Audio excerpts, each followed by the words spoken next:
They said I joke too much, that I don't fit the mold. But last time I checked, I'm the one still bold. Welcome to another episode of the Heart and Hustle podcast. I'm your host, Homer Hargrove, and today we're going to talk about ending the year without pressure. And as we come to the end of 2025, I want to talk about something that a lot of people end up feeling but don't always know how to name it. And there's a strange tension that shows up around this time of the year. On one hand, you got the closing of the year. It kind of feels like a vacation mode, like we're getting out of school. We're about to have winter break. Christmas is here.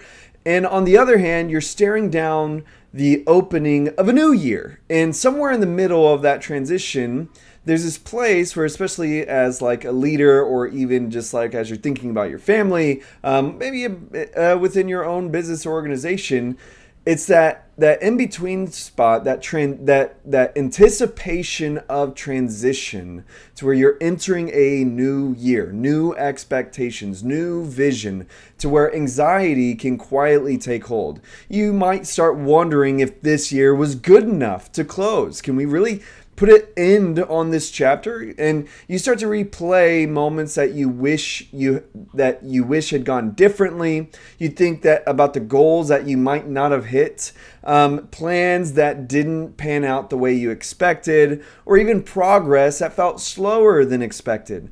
And at the same time, there's this unspoken pressure that the next year needs to be fully mapped out already. You should already know, like, your New Year's resolutions. You should already know what you're going to do with your leadership, with your business, etc. As if success is depending on having everything planned out before January begins. And today, I want us to slow down a little bit, and I want to talk about how to end the year well and how to begin the new one without so much pressure, and how to let even gratitude and presence lead the transition instead of anxiety and urgency. So first, let's talk about the pressure of this closing and opening at the same time. The end of the year is overwhelming because it asks you to do two emotional things at once. You're being asked to reflect backward while also looking forward. And that overlap can feel heavy if you don't give yourself enough time or space to process it. Reflection can quickly turn into self-judgment. Planning can quickly turn into pressure. And before you realize it, you're not actually present in either moment. You're not in the future. You're not in the present moment right now, because you're thinking about the past, or you're thinking about the future, and you can't be here right now. You're mentally stuck somewhere between regret and anticipation. And there's a subtle belief that sneaks in around this time and says, if I don't have the next year figured out, then I'm already behind. But this passive idea, this ideology, isn't necessarily wisdom. It's anxiety dressed up as productivity. Like you have to be productive already right now, and if you don't, nothing's going to work out. Everything's going to crumble. And not every season requires immediate clarity.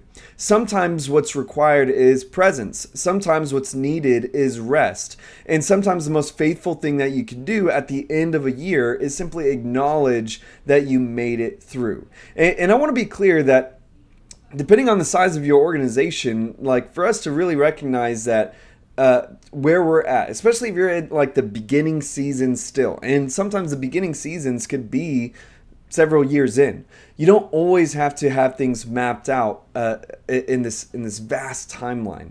There's even mega corporations they might have a general idea of the new year. There's some that have it all mapped out. That's great. But to really consider that there's big corporations, big businesses that do not have the entire year mapped out yet. So now, with that being said, let's look at allowing gratitude to seal the year. One of the healthiest things that you can do as a year comes to a close is to intentionally choose gratitude as the final seal on that season. And gratitude doesn't ignore what was hard. It's not us like pretending or closing our eyes to moments that were difficult this year.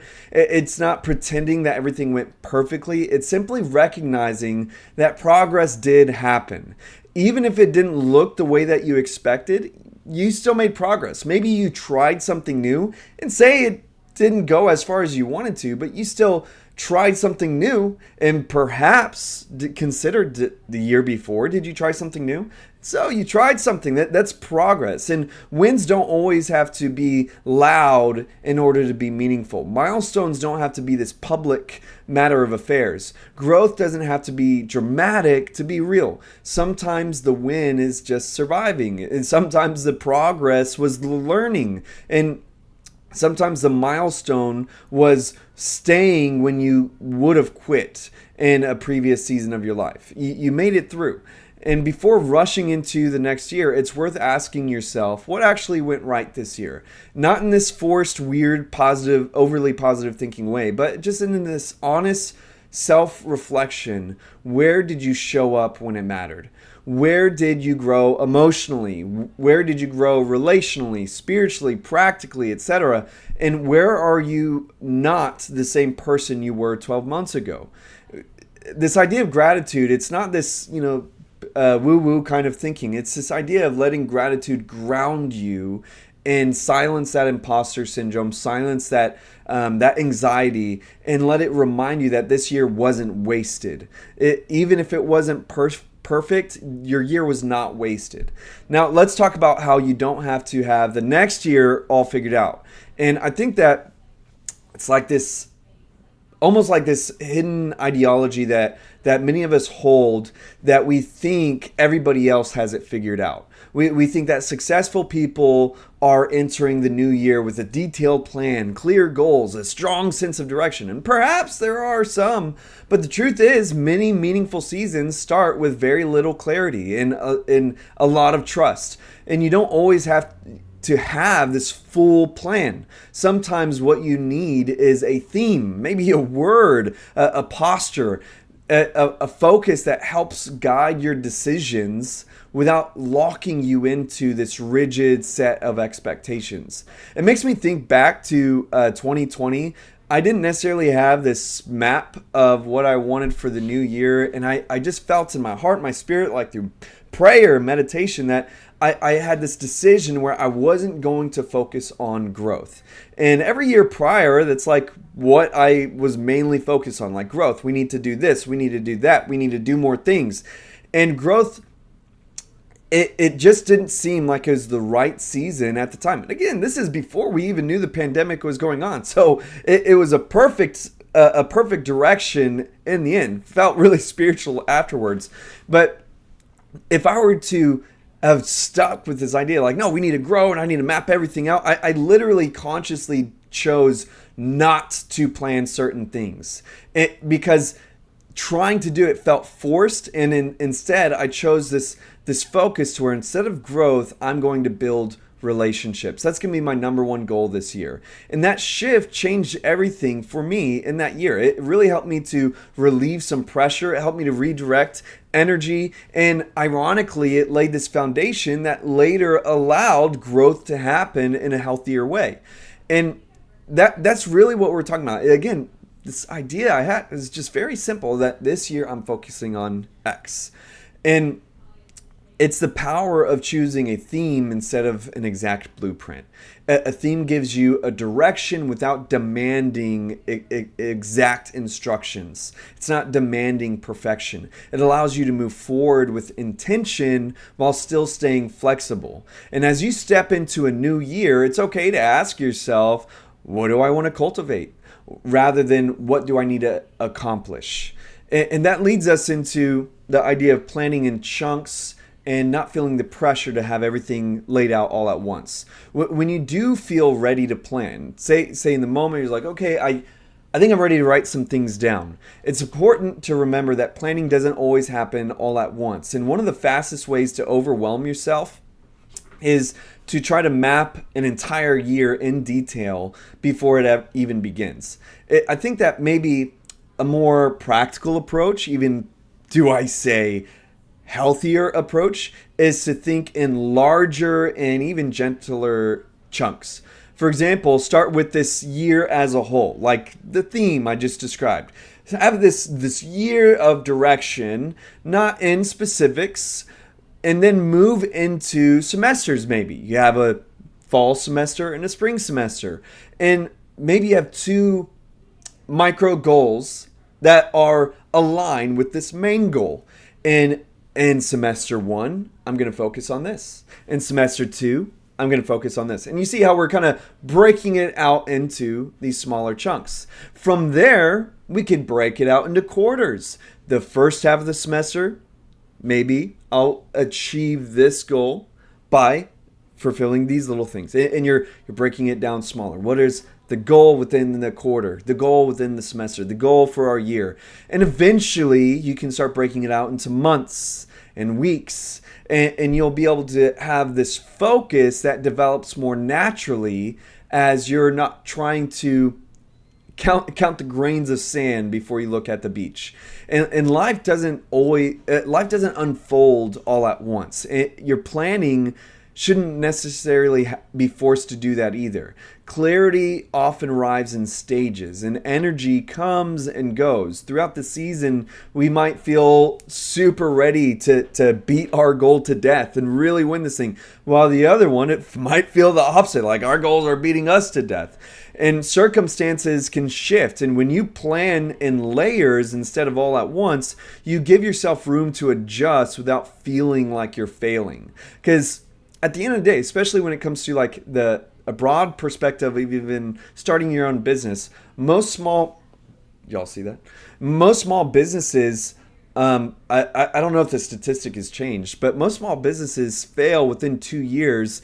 And I think that a big portion of that is this imposter syndrome, this insecurity, this feeling like you're failing to where you might as well just pack it up. It's not working. When statistics show that it simply takes longer than 2 years for a business to be established, for productivity to produce growth.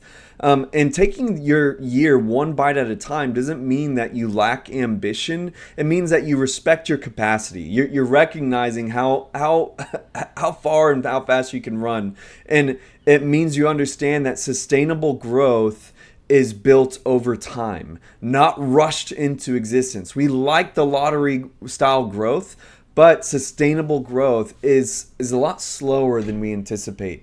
And finally, this idea of choosing presence over pressure, coming back to where we're at right now, as this year comes to that close, I really want to invite you to take a breath. Just breathe in and out. You don't need to rush the ending. You don't need to force the beginning. Allow yourself to be where you're at right now, and allow gratitude to do its quiet work. And allow that the next season to reveal itself in time. Maybe things are in this forced slowdown. Maybe you have your kids now at home, it's winter break, and maybe you feel stressed out because you're wanting to get back to work, but you feel like your hands are tied because you have to be a family person now. And even though it's not that you don't want to spend time with your family, you're just ready to go. Oh I need to do something so everything doesn't fall apart. Take a breath and allow yourself to be present right now. This is the real season that you're in, that you're being forced to slow down. And that's a good thing.